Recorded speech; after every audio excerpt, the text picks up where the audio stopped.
Tracy Harwood. So I've done a little bit of digging around and I've discovered. Ricky Grove. Fog comes in on little cat feet. Phil Rice. This is the best film that I've seen all year and maybe ever.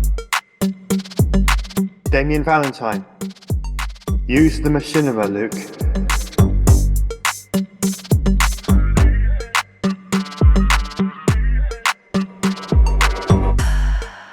Hello and welcome to And Now for Something Completely Machinima, the podcast about machinima, virtual production, and related technologies. I'm here with my co-host. My name is Phil Rice. I'm here with my co-hosts. I never forget. I'm here with my co-hosts, Tracy Harwood and Damien Valentine. Hello. Ricky Grove. He's drunk. He just doesn't want to. He just doesn't have time for your nonsense. How's that? So he'll be back later on.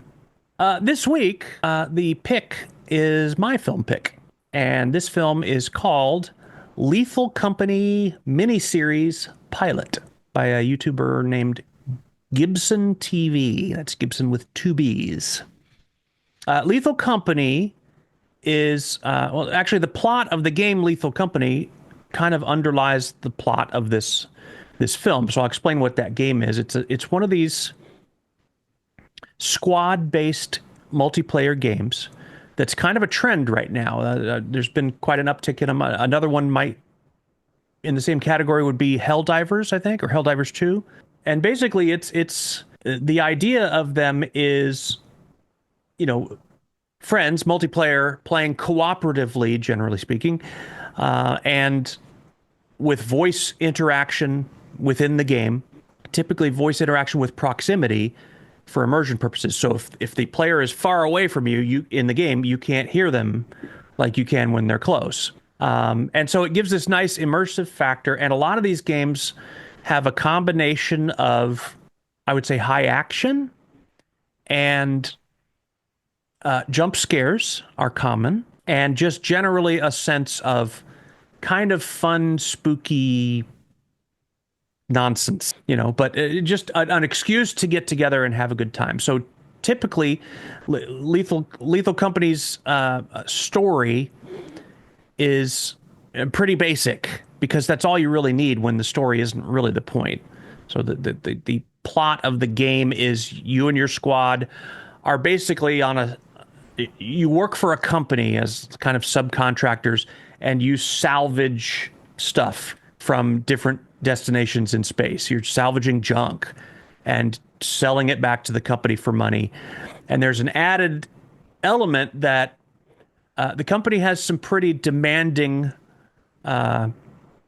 rules that you must comply with in terms of productivity. And if you don't meet those, they will terminate your employment and or you. So there's a pressure to not just go with the flow or whatever. You have to meet a certain margin. But these places that you're sent to, that you're dispatched to retrieve salvage of varying value from, are inhabited by nasty things, nasty beasts and creatures with various abilities and generally pretty much on the scary side. I discovered this game from the sounds of screaming from my son's bedroom last summer, where he was playing this with his friends, and they were just having a riotous time. So this film is very much seated within that story. In fact, I'm not sure that there's a whole lot of innovation outside of the lines of that story I just outlined for you in this, other than maybe in just the way that some of these scenes were captured. But in this pilot, they're really introducing you to that world, and to some degree to the four characters that are playing this. And ultimately what they've done in this film is a dramatization of what the gameplay really does amount to. They're just, they're playing it out as fictional characters instead of playing as themselves. I'm very curious because I don't know how the idea for this came about, but I would have to think it was probably from some friends playing this game together, just having a great time with it and thinking, this would be fun to tells a story. We can work in some interesting confrontations and situations and a joke here and there. So what stood out to me about this, so there's nothing really that grabbed me in particular more than this. And that is, again, the theme for this month that we've seen in multiple films, kind of a flagrant disregard for the rules. Now, maybe not quite as exotically so as we saw or will see in Damien's pick, the Marsden Christmas Chaos. But there's a language of cinematography, and there's a way you're quote unquote supposed to do things. And whoever made this film just didn't really pay much mind to that. They just decided to tell the story in the way that they wanted to. And so the result is a little bit disjointed at points, and it kind of jumps from in time and from scene to scene in some very unconventional ways. And I could not be happier about it. Like it's strangely refreshing. It would drive, someone who is an adherent to, I can't remember the author's name. He wrote a book called Story. It's Robert something or other. Ricky would remember it because he hates the book because he feels like that all of Hollywood kind of fell into lockstep with those conventions, and now it's just blah. And he's right. But someone who's an adherent to that and to the proper way of telling a story would be really off-put by some of the decisions made with this film. And I found it very refreshing and loved it. And I'm not sure, I don't love it to the sense of, I want to emulate that in my work. I've got a way that I do things, and everyone does. But it just felt really free. Like thinking about it from the director's point of view of they either knew the rule and broke it on purpose, or they just didn't know. And just there's something kind of fresh to the way that the story is told, that a lot of which is rooted in the fact that conventions came second and the way that they wanted to portray their story and characters came first. And there's something to be learned from that, I think, for everyone. So I'm very curious. I didn't give away anything really about the plot of the film in particular. If you know the plot of the game, like I just described, you know most of what you need to know. But I won't give anything that might be spoilerish about specific characters.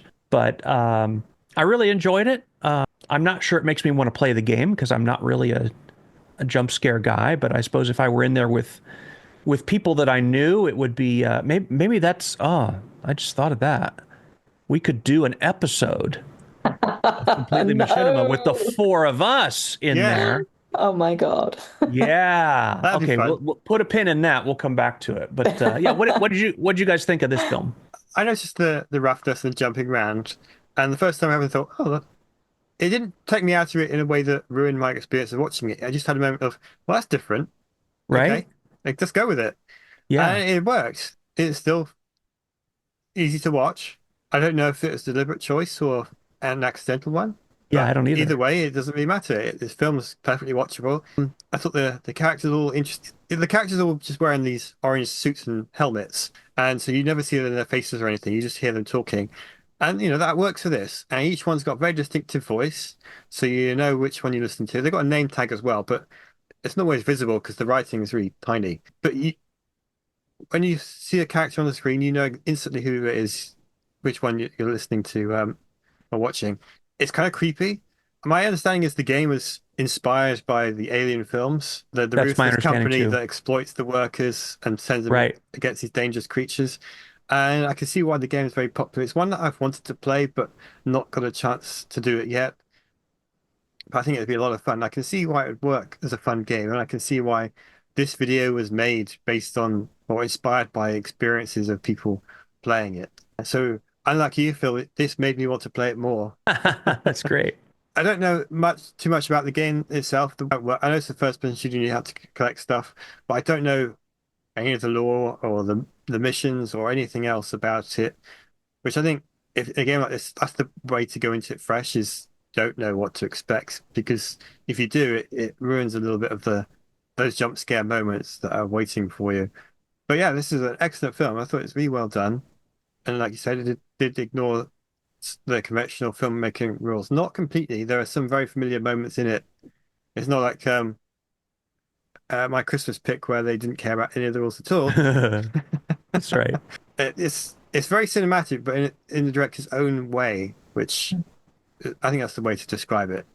I'll be interested to see what else they do. Is this? Yeah, it's a mini series pilot, so obviously there's an intention here to make more of it, which I'm intrigued to watch as well. And I'm sure that will also make me want to play the game even more. Well, I've got a few more comments on this. I mean, I did absolutely really enjoy this, but I am minded to make some other observations about it, I think.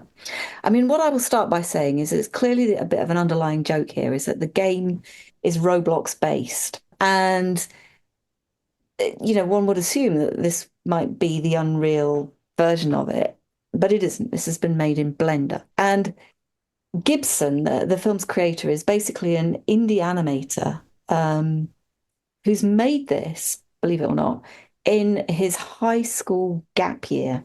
He's about 19, and he's Wow. probably going into a degree. I imagine that's what he's doing.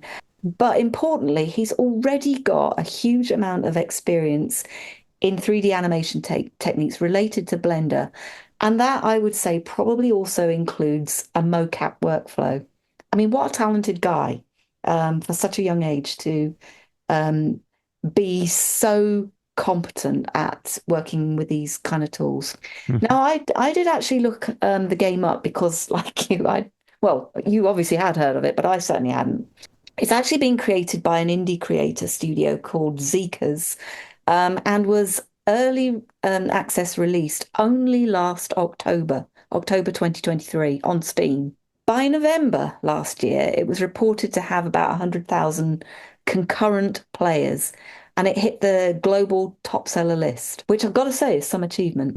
Apparently, largely that was attributed by social media flaming, on which this film is no doubt building, because obviously, we're talking April for this film of the following year, or earlier this year. And then by January this year, the game itself had apparently sold more than 10 million copies of the game, which I think is absolutely outstanding for a one-man game developer, Zeekerss.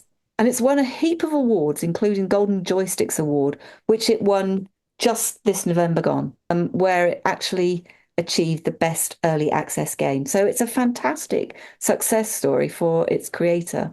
Now, in terms of this game-inspired pilot, because I don't necessarily think I would call this a machinima as such. I think it's a really fun expression of the relationship that you see between the characters in the game, with a very interesting plot. And I think what you can see evidently in this is great storytelling capability in what's his name? Gibson. In Gibson's ability to sort of create this film. But I don't think the point of it is actually to explain cinematically the concept of the game. I think instead what he's done is just drawn a few ideas in the true sense of being inspired by it. For example, I think the device of the quota to encourage them to keep exploring is interesting and certainly rounds out the plot. But maybe one aspect of how this story will unfold will be how the characters can break that mechanic to survive. A little bit Lost in Space-ish or Star Trek-like, maybe. Or maybe that message from Dad is something significant, because it certainly doesn't go anywhere in this particular film. I think for me, there are a couple of aspects that are probably what you might describe as anachronisms, like the characters' costumes are a little bit too squeaky clean and very similar, and the face masks and their helm, in their helmets and whatnot, they're just too flat and also very similar, which is not at all to detract from the quality of the model, which, by the way, was created by somebody called Dot Flare. I think in some ways, how it's been used in this film it reminded me very much of those very early Red versus Blue, the first series characters that they kind of created, where the emotion and behavior is inferred only through the kind of obscured kind of visors and the quality of the voice acting. And actually, I think here what there is a lot of effort that's gone into the voice acting itself. But I did think when I was listening to it and and watching it, that in places that script was a little bit wooden. And a couple of the male voices I thought were just far too similar. They just had the same tone and resonance. And maybe they were just, if they were maybe just varied a little bit and they were a little bit less stilted, that might have given them more variation. And I have to say that didn't bother me quite so much when I was watching it until I read on a Reddit that Gibson um, actually the voice, the only voice in this that wasn't AI generated was Zeekerss, the intern. And that was his own voice. So all the others were AI generated, which then made me think, well, that explains why there is such similarity in the voices for me. And probably when I was watching it, I actually thought, you know what, I'm a little bit disappointed in that too, because I like to think that there is at least an opportunity for collaboration among creators to do these kinds of projects rather than them being purely based on a profit motive. Although, of course, I totally get that creators need to make a living too. So that I thought was one thing that I really felt I needed to comment on that. However, with AI, it doesn't necessarily mean that the voice actors need to be perfect in pitch or tone, of course, because you can use AI to tidy that up and modify it. And that then means that there are more creators in the mix. And you're going to ask me why that's important. Well, I think it's important because actually, when you look at this guy's channel, there are a lot of films on here. And he's clearly quite committed to creating content. But I actually think you've got to have fun with this too. And if this is a job and a living, which it clearly is, then you've also got to find a way to enjoy yourself in the process and bounce some ideas with others. And that in turn leads you to push yourself to make better work in future. And I think this could be better. I think in some of his posts about the film, Gibson talks a little bit about his method of creating the videos, which in this particular case, he says involves doing the animation before the voice acting. And then he says, actually, in future, he might do it the other way around because he thinks that might work better for him. I'm not sure if you guys have got observations about that, but I would guess a lot would depend on the quality of the script and whether you think you can create the animation to fit what's going on. Now, this guy has clearly got the animation chops, so I think probably either way would work for him. But for some, it's probably something that an animator can do only if they know their skill set really well. And if you remember, when we reviewed Prasenberg Ridge, which was made in Unreal 5, that film's creator, Martin Bell, at the time, said the animation filter he used was because he didn't have the chops to do the animation in the way that he wanted. And that, in turn, absolutely no doubt influenced how he scripted the story. But overall, it was the interplay between the animation and the story that realized the end result. And I think it's also worth remembering that certainly, we talk to a lot of folks that do things separately, but the beauty of machinima, and I do mean machinima, is that you can see what's going on at the same time as performing it. Hence the innovations that we saw in The Mandalorian, which were so useful to the actors as performers because it's all about real time. And of course, it cuts down a lot of the time in the making process because it's a simultaneous workflow. But then that puts a really huge emphasis on the storytelling abilities of the creator. And I guess it's the difference between using animation as a 3D world in which to create and perform a story or scripting an animation. My gut feeling here is that the creator is doing more of the latter, which is probably why, in places, this animation feels a little bit too choppy through the editing. I think he would benefit by taking more of a machinima approach to it. Which brings me to the music, which I think is, it's great, it's loud, it's upbeat. And when I looked up some of the information about the game, clearly it's a suspense and horror game. So the music here is clearly aiming to amplify the kind of Teflon nature of these characters rather than reflect the original game. And that may also explain why the creatures are really quite vanilla. I didn't think they lived up to the rest of the animation. I agree. And I think, the style. in that world. They just kind of jumped out. They weren't anything like the main characters, which was you know, deliberate or not, that just was something that I think could have been done slightly better. I mean, that first creature, for example, looked like something out of Ghostbusters, maybe, with the detection mechanism, I suppose, being a little bit alien-like. It's interesting to hear you say that it was, the game was inspired by Alien. But later on, there's this kind of tree, this angry-looking tree, which was, to me, more Treebeard-like from Lord of the Rings. Yeah, like an ent. Yes, Yeah. but you don't hear it stomping. And that grazing monster, well, maybe that could have come out of Avatar. I don't know. There was lots and lots of different sort of references I kind of picked up there. All of which leads me to another little point about another type of anachronism, because in places there is no ambient sound, and in other places there is quite a lot more. And yet the helmets are never removed, which begs the question, what or whose perspective of soundscape and Foley design is being represented here? I think that needs a little bit more work in my view. In terms of the animation and storytelling, Gibson, I think, has definitely got those skills. I do think, since having a look through his channel, he might think about how the projects that he picks develop the storytelling skill set rather than riffing purely off other types of content. And there's lots of that in there. He's used GTA, he's Spider-Man, he's Matrix, and so on. There's lots and lots of stuff there where he's pulling from that IP, but there's not really a lot that I would describe as original. And of course, originality in content and authorship is basically the hardest part these days. And let's not forget why machinima is so successful as an approach for a lot of animators in the past. It's because they didn't have the skills that Gibson has as a clearly gifted blender artist. And I think clearly without those skills, you're almost certainly not going to make it as a filmmaker. And instead, what seems to be the main emphasis with the skills development strategy is actually not about storytelling, but about finding a workflow. I think that's a mistake on this young man's part.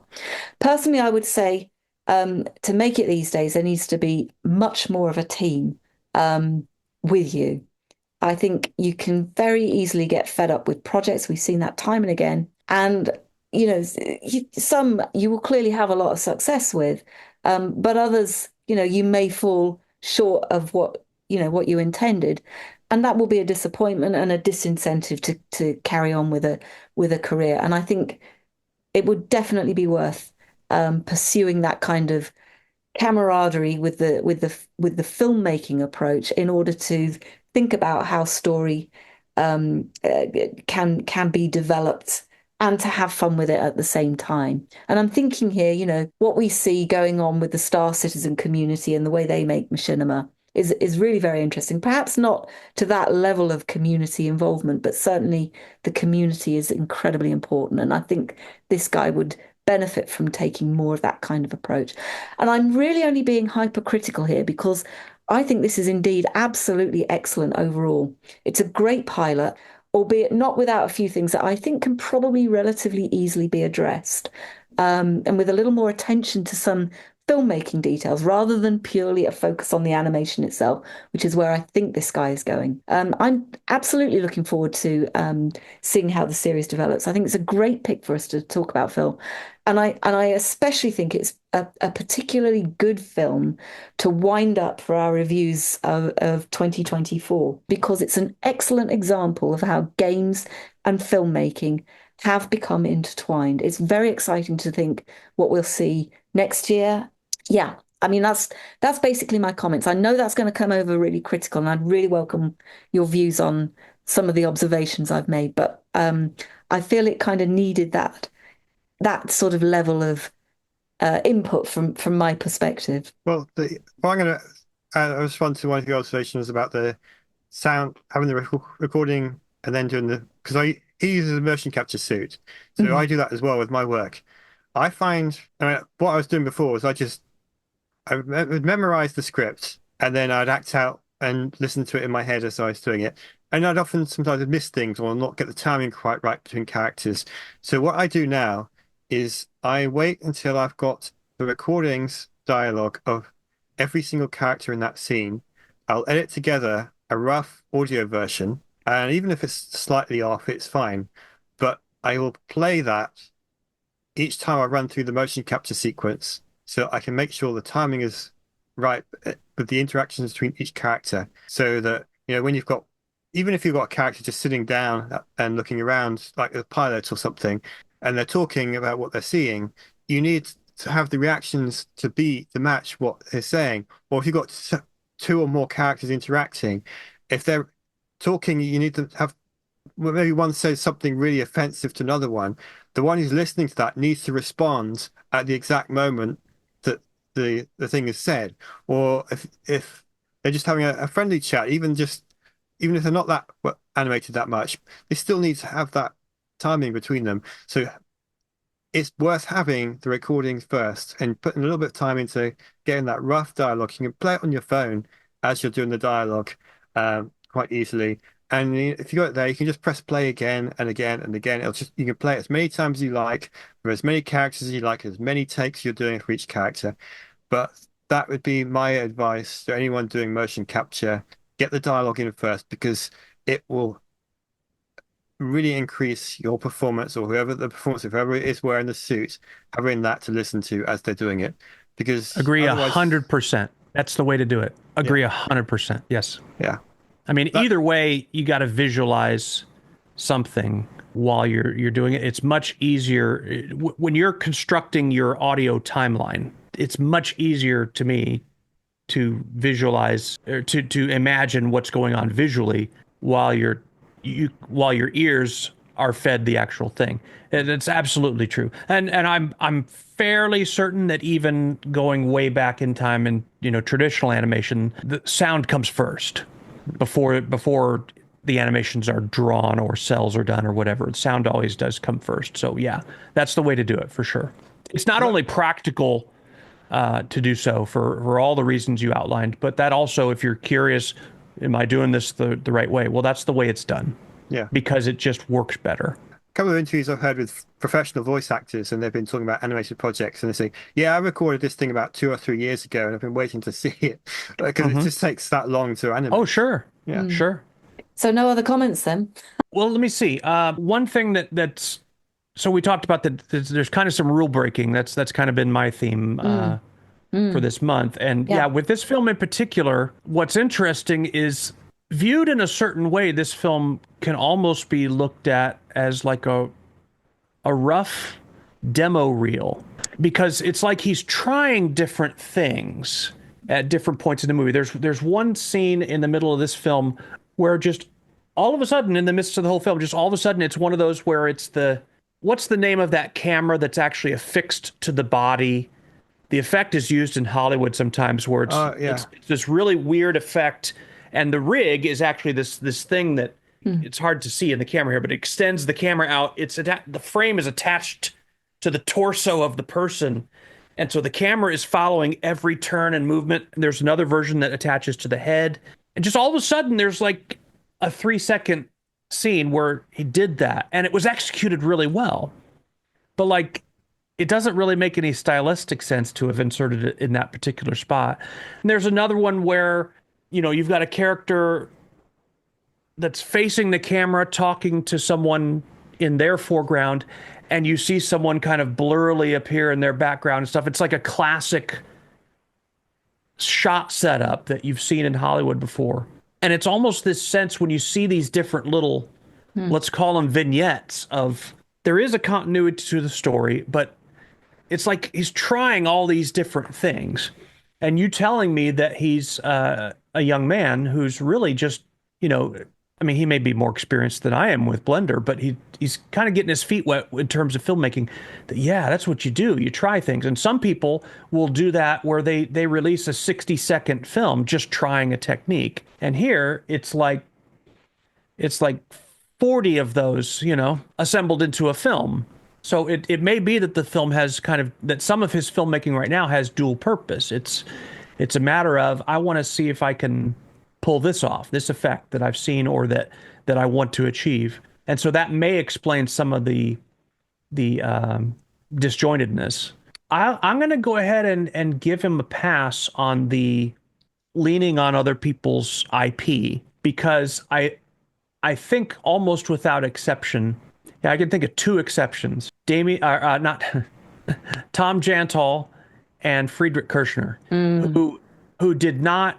Everyone else that I could think of off the top of my head began by having a story that was either directly pulled from the game they were playing, or was integrated into that fictional world somehow, or was riffing on that. Even Apartment Hunting. The 1997 Quake 1 film, right? By the Ill Clan, Paul Marino and Yeah, Frank yeah, Delario yeah, and yeah. their crew.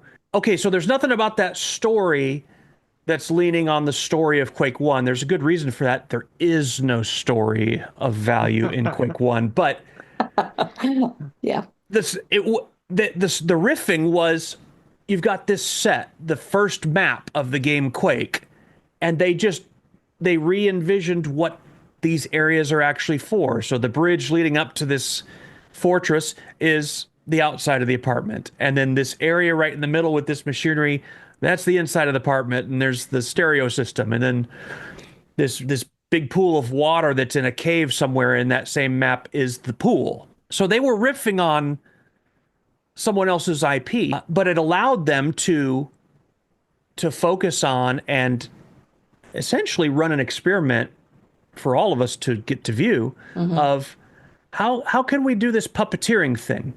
Because a lot of theirs was live puppeteered movements of these very limited characters with axes. Just that's a very simple example of it. And they were people who already had skill and known talent, like tested and true talent in the area of writing and performing. Yeah. But even they, when they first began, it's a little bit of leaning on that because you're kind of getting some stuff out of the way to focus on this. And then you can see the next major film that they made in that storyline, they completely retextured pretty much everything within Quake 2 to make the Lenny and Larry, the second episode. So at that point, they had the puppeteering and the performance part down, and they even practiced it live at events and things like that. So when it came time to do it in that second film, well, now they can transform the whole engine, right? My story begins a similar way. I mean, I started out recamming deathmatch videos, and then my first film was about a supposed space marine who had come home and has PTSD and is a psycho, and his family's all mixed up in the head. But it's very much leaning on the Quake 2 IP and what pitiful story that game had as kind of a crutch, But then it became a point where, all right, so now I can move away from that. So I think most people in machinima, especially young people, they're going to start that way. Yeah. And they're going to start by imitating other forms as well. So you see a lot of people recreating movie trailers or recreating scenes from movies. Remember the A Few Good Men scene that was done in Source, I believe, right? In Half-Life 2. Yeah. Things like that. Because it's a way to get started, to work on just a subset of the skills until you perfect them. And then you can work on this other stuff that's much harder. So I think that one could easily look at what's being done here as that it's he's got these skills in Blender, clearly, right? But there's maybe other areas that are not there. And so he's leaning on the IP of these games. So you're right. He's touched on various engines, and is, very much, they look like gaming videos, even if they're not machinima. They are definitely rooted in the video gaming world. And I think it's very almost inevitable, if not just fully likely, he'll move away from that as he grows. But he's 19. He's got Time. many good years ahead of him, I hope. So I don't feel like criticizing that, and I'm not saying you were criticizing it, but you were just pointing it out, and I think that's okay. If you stay there, well, frankly, that problem will solve itself because he'll just get bored to death and not want to do this anymore if he stays there. But most people don't. Most people use that as kind of a launching point and either move on to more sophisticated adaptations of other people's IP, which are absolutely vital. I mean, look what Damien has done with Heir to the Empire. It filled this void of a Mm. story from a world that is beloved by millions that everyone wanted to be properly told, and no one was doing it. And somehow had the foresight to go ahead and just commit yourself to that and see it through beginning to end over a span of years. And you're going to finish it before Hollywood finally gets around to actually trying to do something with that IP. I mean, how awesome is that? You Yeah. know, you can see it in the comments from your fans on those videos. Of so many of them are just, man, it is so cool to see this story on the screen. So I'm not poo-pooing working on other, adaptations at all. They're vital. They're huge. They're important. But at least make it a story that's good and worth telling. And frankly, most video games don't have that. Half-Life 2 does, I guess. There's interesting story there for sure. And some games do have it, but Lethal Company, Yeah, it's not not getting you much to played it for story. really. I want to close with one other observation, and this is just more general about these games. So I think it started with Among Us. Do you remember Among Us? We mentioned it briefly on the show. It's not one that Machinima would ever be made in. It's a 2D Hmm. game. I think it probably was developed in Unity or something like that. But it's this 2D game that the emphasis on it is that it's largely a co-op type of game. You're all in there, and the point is not just to everybody shoot everybody until only one person is alive. It's not. Oh, what's that? What's that epic game Fortnite. that's Fortnite? It's not Fortnite. It's not free for all. It's not battle royale. For so many decades, that's what the most memorable multiplayer gaming is deathmatch, is get in there and see who has the quickest trigger and the most accurate aim, and they're the winner, right? And it seems like there's this trend of growing adoption of games that have a very different approach to multiplayer. One that actually there was always a co-op mode in the Doom games, the original Doom games, but it just never picked up in the same kind of popularity that deathmatch was. And so in Quake, that mode wasn't really a thing, where you're playing together, collaborating for a common goal. There's been a real surge of those types of games, and we've seen some of them in some of the films that have come across our desk here. There's the one with the dwarves and the space mining and all that Yeah, Damien had a pick from. Deep Rock Galactic. Right. That's a really And fun game to play. and Helldivers and this Lethal Company and there's numerous ones. There's one that I'm hoping to cover in some point, either on my own channel or maybe someone will make a film with it and it'll be interesting here. It's called Abiotic Factor, and this is basically, it's a game it feels like it's an homage to the world of Half-Life 1, the story of Half-Life 1. The scientists in the lab are experimenting with this portal, and then bad stuff comes through, and yada, yada, yada. So this is a survival crafting horror co-op multiplayer game by an indie developer. It's the most fun that I've had playing a game in 10 years.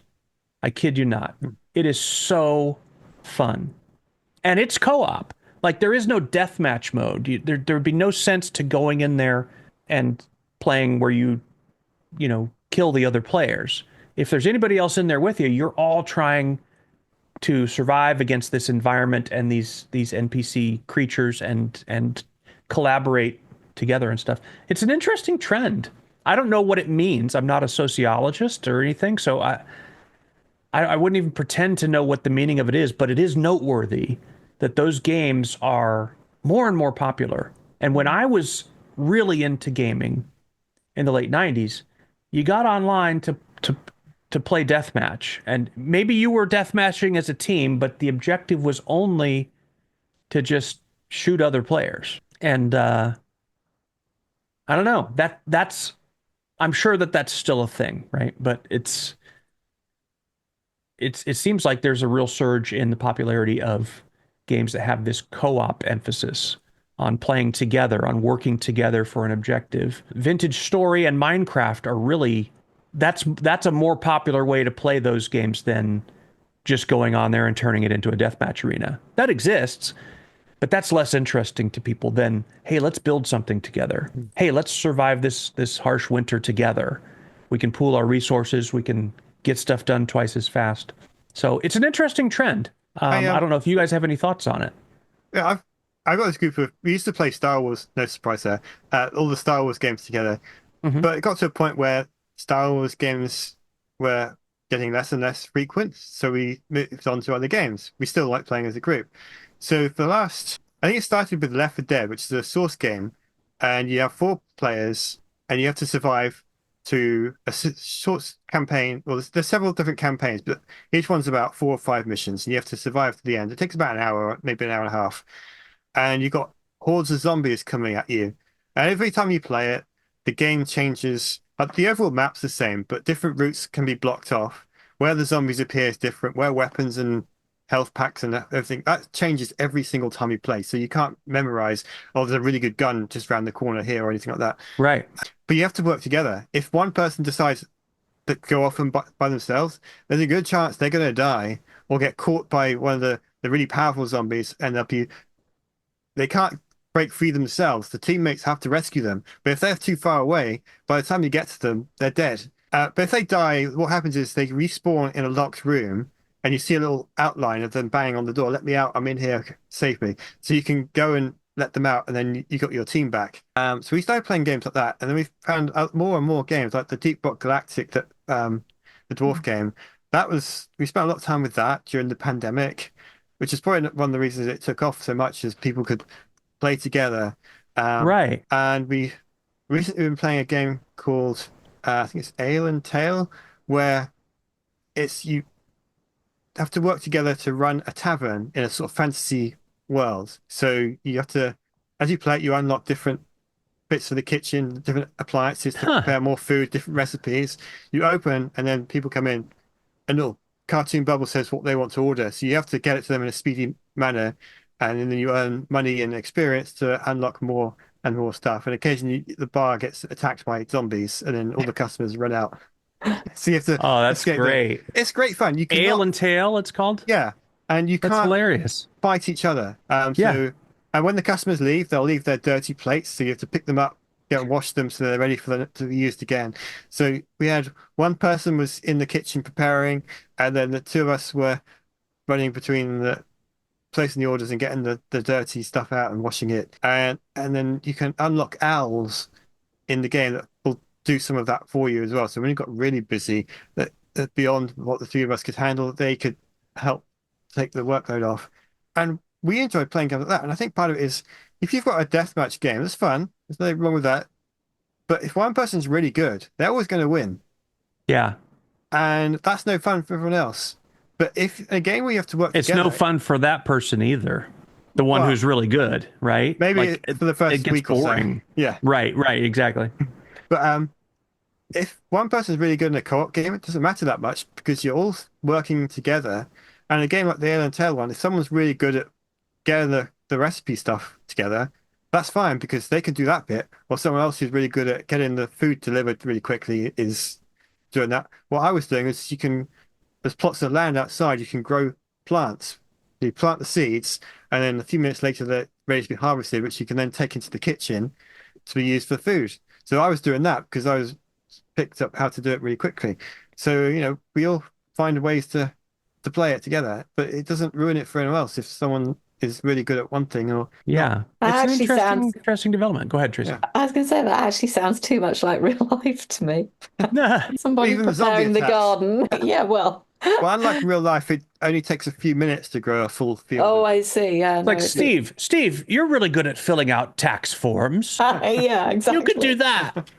Well, we rake the leaves. No, it is interesting. And multiplayer that isn't just about slaughtering each other it's always kind of been around. I mean, Warcraft had a lot of elements to that. Yes, it did. Yeah, there were battles and things like that and raids, but that wasn't everything about the game. I think Ben Grucey played and maybe still plays it, and he got all into farming. I think he spent most of his time just farming. So there's been games that aren't just about that, but I think what's new is kind of this social squad gaming aspect of it. that makes it a little bit more social. That's right. Because in a big thing, I don't know, it's just a different feel when there's, dozens of players or whatever, and you may know somebody by their screen name or whatever, but when it's a squad and you're playing with your mates, and you know people by name perhaps, and you get to talk to them with your voice. Yeah, that's different. And there's a lot of indie developers that are making games for that as well. And it seems like it's a relatively new thing, and I think it's good. I think it's a positive thing. So anyway, yeah, the Lethal Company game made me think about that, because that's been my observation watching my son play games like that, and he played Helldivers 2 as well. My daughter enjoys Roblox, and a lot of the Roblox games are heavily co-op oriented as well, not just shoot 'em ups or death matches. So yeah, it's an interesting trend. Listeners, if you have an opinion about that, about what do you think that means, or what do you think of this Lethal Company movie? Were we spot on? Were we off? Let us know. You can let us know in the comments here, or by email, which is talk@completelymachinima.com. I am your host, Phil Rice, and my bladder is full, so we are going to be taking a break. But we'll sign off for this episode for now. My co-hosts are Tracy Harwood and Damien Valentine. Have a great day. Happy New Thanks Year. for joining us. Happy New Year. Happy New Year.